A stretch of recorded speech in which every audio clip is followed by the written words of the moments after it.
Assalamualaikum warahmatullahi wabarakatuh.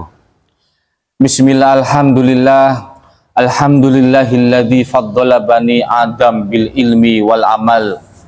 Wassalatu wassalamu ala sayyidina Muhammadin afdhalil khalqil wara wa ala alihi ahli sidqi wal kamal.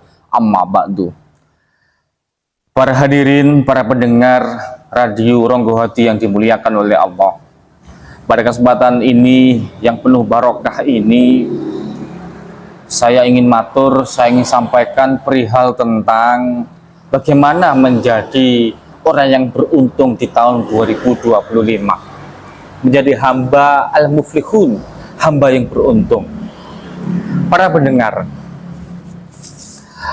dalam rangka menyambut akhir tahun dan awal tahun 2025, pergantian tahun, tentu memiliki makna yang sangat amatlah mendalam bagi kula panjenengan sedoyo.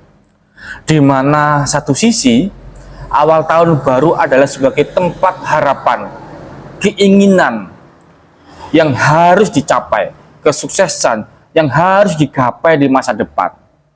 Pedagang berharap dagangannya tambah laris, tambah laku.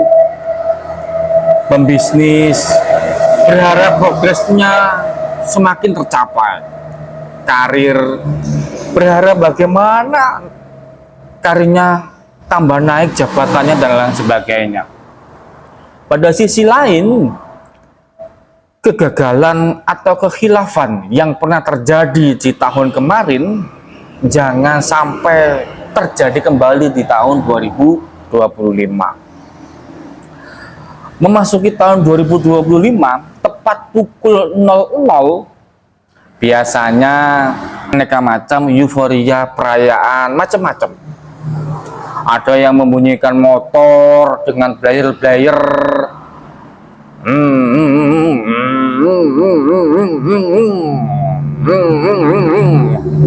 ada yang membunyikan mercon,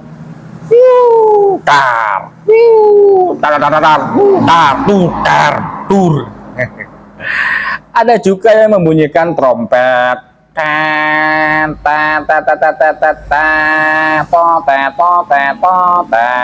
dan seterusnya. Kalau kula panjenengan sedoyo ingin merayakan tahun baru Masehi, silakan. Meskipun ada ulama yang melarangnya, tapi tidak sedikit pula ulama yang memperbolehkannya. Tapi ada yang jauh lebih penting dari itu. Apa itu? Inggih menika tafakkur dan muhasabah. Saya jadi ingat waktu di Pondok Pesantren Luhur Al-Husna Surabaya yang diasuh oleh Profesor Dr. Kiai Haji Ali Hasan Musa.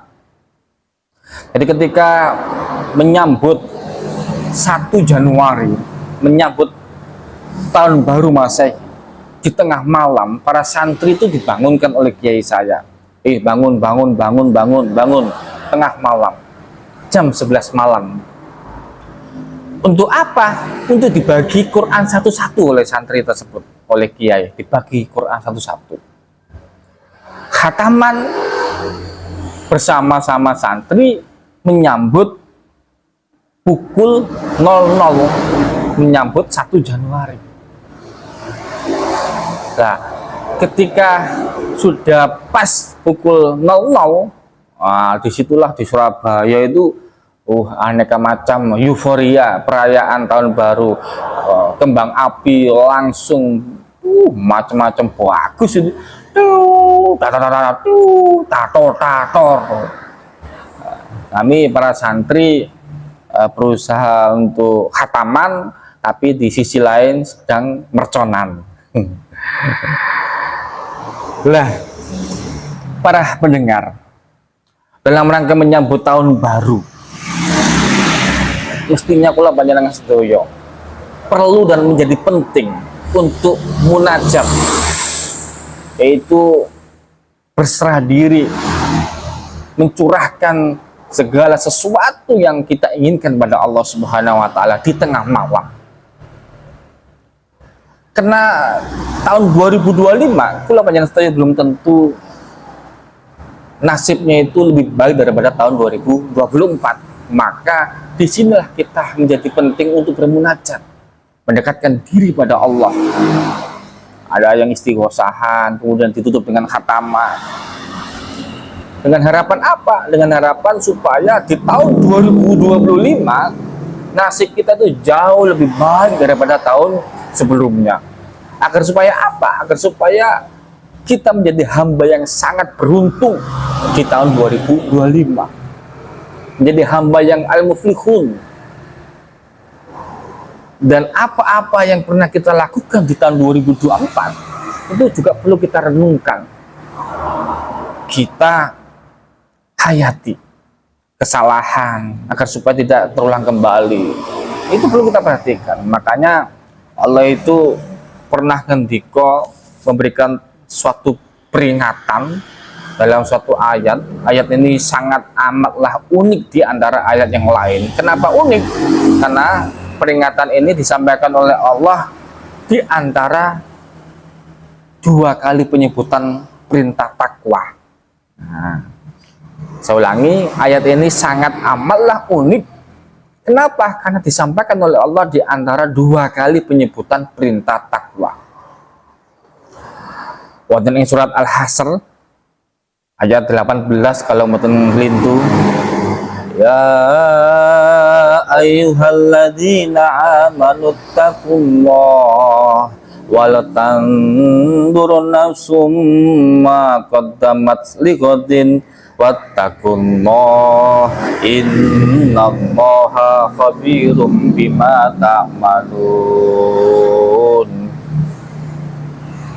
Ya ayyuhalladzina amanu taqullaha, hei wong akeh kang padha iman takwa dumateng ngersanipun Allah. Wal tandur nafsum ma qaddamat lighadin, hendaklah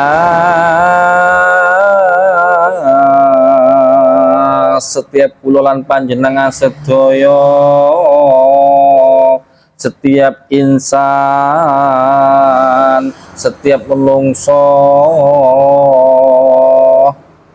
memperhatikan apa yang telah diperbuat, apa yang sudah dilakukan untuk hari esok.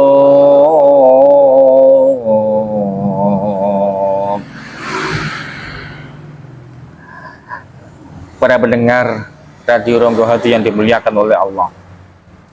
Jadi kula panjenengan sedaya perlu dan menjadi penting untuk memperhatikan apa yang sudah kita lakukan, apa yang sudah kita perbuat di tahun 2024 kemarin untuk hari esok.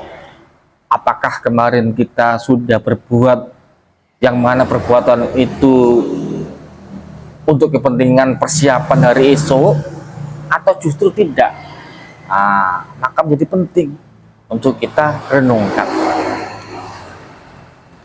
Para pendengar Radio Ronggo Hati yang dimuliakan oleh Allah, dengan para hadirin, para pendengar Radio Ronggo Hati yang dimuliakan oleh Allah, dengan pergantian tahun 2025 menandakan bahwa kula lan panjenengan sedaya selalu ditandai dengan waktu. Dengan waktu kita bisa mengukur usia manusia. Oh, ternyata sekarang sudah tahun 2025. Berarti usia kita sudah 30 tahun. Kalau Allah kasih jatah usia 60 tahun, berarti sisa hidup kita tinggal separuh.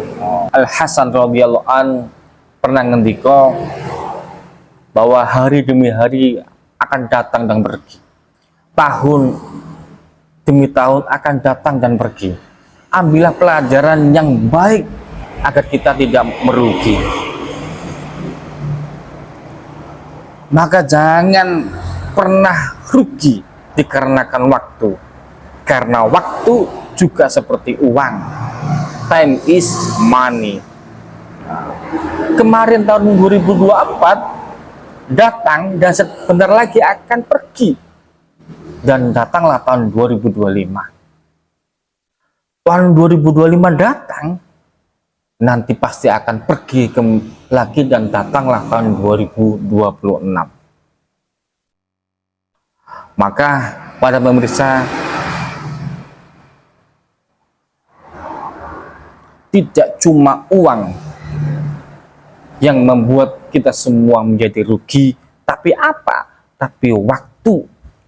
Dengan waktu bisa membuat kula panjenengan sedaya sebagai kategori orang yang rugi atau beruntung. Terbukti apa? Terbukti Allah menggunakan waktu sebagai contoh bahwa orang itu kategori yang rugi atau orang yang beruntung. Sebagaimana Allah ngendika dalam surat yang sering kita dengar, wal asri innal insana lafi khusrin illal ladzina amanu wa amilus solihati wa tawasaw bil haqqi wa tawasaw bis sabr. Kata Allah, wal asri, lan demi masa, demi waktu, demi masa, innal insana sak temene kula panjenengan sedaya lafi khusrin, tergolong termasuk orang yang rugi. Terus supaya tidak rugi bagaimana? Diteruskan oleh ayat illal ladzina amanu, kejaba alladzina wong akeh amanu sing padha iman wa amilus solihat, lan orang-orang yang melakukan perbuatan baik, orang-orang yang melakukan perbuatan kebajikan. Nah, berarti melihat ayat ini dikatakan bahwa sejatinya kula panjenengan sedaya termasuk orang yang rugi, kecuali satu, kita beriman pada Allah, dan yang kedua, kita melakukan perbuatan yang baik, perbuatan kebajikan dan lain sebagainya. Maka beruntunglah bagi kula panjenengan sedaya orang yang masih tetap menjaga iman dan tetap istiqomah melakukan suatu perbuatan kebajikan, perbuatan kebaikan dan lain sebagainya. Maka saya berharap mudah-mudahan kula panjenengan sedaya yang mana di tahun kemarin belum sempat atau belum begitu banyak melakukan perbuatan kebajikan, perbuatan yang baik, maka di tahun 2025 ini mari kita tingkatkan keimanan kita dumateng Allah Subhanahu wa taala, dan kita tingkatkan perbuatan kita, perbuatan yang baik, perbuatan yang kebajikan, perbuatan ma'ruf dan sebagainya. Kalau kula panjenengan sedaya mau istiqomah dua hal itu, maka kula panjenengan sedaya masuk kategori orang yang al-muflihun, orang yang beruntung. Yang terakhir, karena ini adalah pergantian tahun, sekali lagi menyambut tahun baru, mari kula panjenengan sedaya bermunajat, meminta, memohon kepada Allah. Sebagaimana saya pernah dapat ijazah dari dosen saya kuliah di UIN Surabaya oleh Profesor Ali, saya sampaikan di sini bahwa mari kita mengamalkan, membaca dalam satu ayat, salah satu ayat yang isinya komunikasi langsung dengan Allah, yaitu wa ufawwidu amri ilallah. Wa ufawwidu amri ilallah. Wa ufawwidu amri ilallah. Ayat ini kita baca di tengah malam dengan sujud. Wa ufawwidu amri, aku serahkan, aku pasrahkan segala urusanku ya Allah ilallah, dumateng Allah. Insya Allah kalau kita pasrah dumateng Allah, segala urusan yang kita hadapi Allah akan berikan yang terbaik.